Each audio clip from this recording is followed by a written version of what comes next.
भव्य आनंदपुर शाही दरबार गंभीर चुप्पी में खड़ा है। दरबारियों और सैनिकों से भरा हुआ है। सभी फैसले का इंतजार कर रहे हैं। राजा हरिदेव अपने अलंकृत सिंहासन पर बैठे हुए एक अटल शाही नजर से दृश्य को देखते हैं।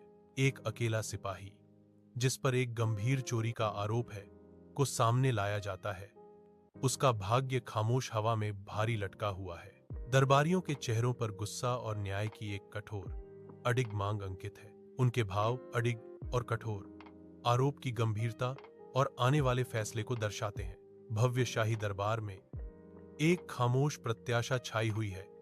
हवा में अनकहा तनाव घना है। राजा हरिदेव की तीखी निगाहें एक अकेले सैनिक पर टिक जाती हैं। उसकी आंखें डर और भूख से धंसी हुई हैं। राजा की आवाज दृढ़ और अटूट खामोशी को चीरती हुई आती है। क्या तुमने चोरी की है? सैनिक पराजित फिर भी विद्रोही राजा की घूरती आंखों से मिलता है। हाँ महाराज, मैंने किया है। उनके होंठों से एक कच्चा कबूलनामा निकलता है। मेरे घर में खाने को कुछ नहीं था। भव्य शाही दरबार में राजा हरिदेव खड़े हैं। उनका चेहरा गहरी सोच और चिंता को दर्शाती हुई रेखाओं का एक कैनवास है। वह एक पल के लिए अपनी आंखें बंद कर लेता है। एक खामोश बोझ उसके शाही कंधों पर भारी पड़ रहा है। इकट्ठे हुए दरबारियों के बीच फुसफुसाहटें गूंज रही हैं। अटकलों और आशंकाओं का एक शांत ज्वार। फिर भी कोई भी गंभीर चुप्पी तोड़ने की हिम्मत नहीं करता, जो राजा की प्रभावशाली उपस्थिति और अधिकार का प्रमाण है। राजा का गहरा चिंतन उनके न्यायपूर्ण स्वभाव को दर्शाता है। अशांत समय में ज्ञान का एक मौन वादा। भव्य राज दरबार में राजा हरिदेव अपनी आंखें खोलते हैं। उनकी दृष्टि अब दृढ़ और एक नई गहरी करुणा से ओतप्रोत है। उसकी आंखें सैनिक पर टिक जाती हैं। उनके बीच एक मौन स्वीकृति गुजरती है, जिसमें अनकहे सच भरे हुए हैं।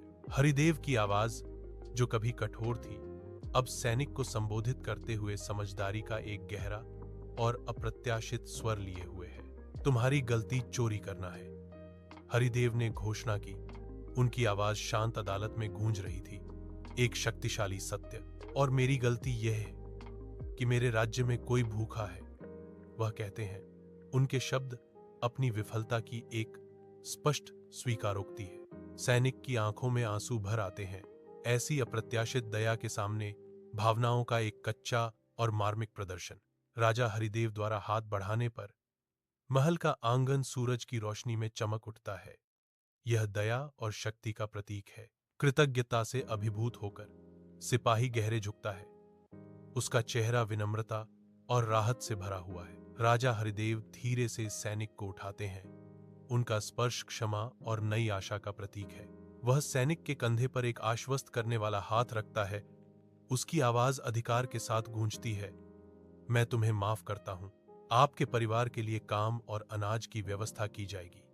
राजा ने घोषणा की, जिससे सम्मान और आशा की किरण जगी। चमकते आनंदपुर सूरज के नीचे घुड़सवार दूत हलचल भरी सड़कों से सरपट दौड़ते हुए राजा हरिदेव के शाही फरमान की घोषणा कर रहे हैं। प्रारंभिक आश्चर्य राहत और खुशी की लहर में बदल जाता है, क्योंकि लोग जयकार करते हैं और ताली बजाते हैं। उनके चेहरे चमक उठते हैं।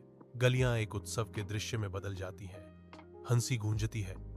जैसे लोग गले मिलते हैं, उनकी चिंताएं दूर हो जाती हैं। आनंदपुर एक एकजुट परिवार बन जाता है।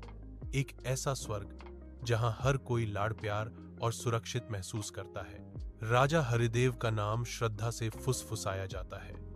वह राजा जो हृदय से शासन करता है, क्योंकि उनका फरमान वादा करता है कि कोई भूखा नहीं सोएगा।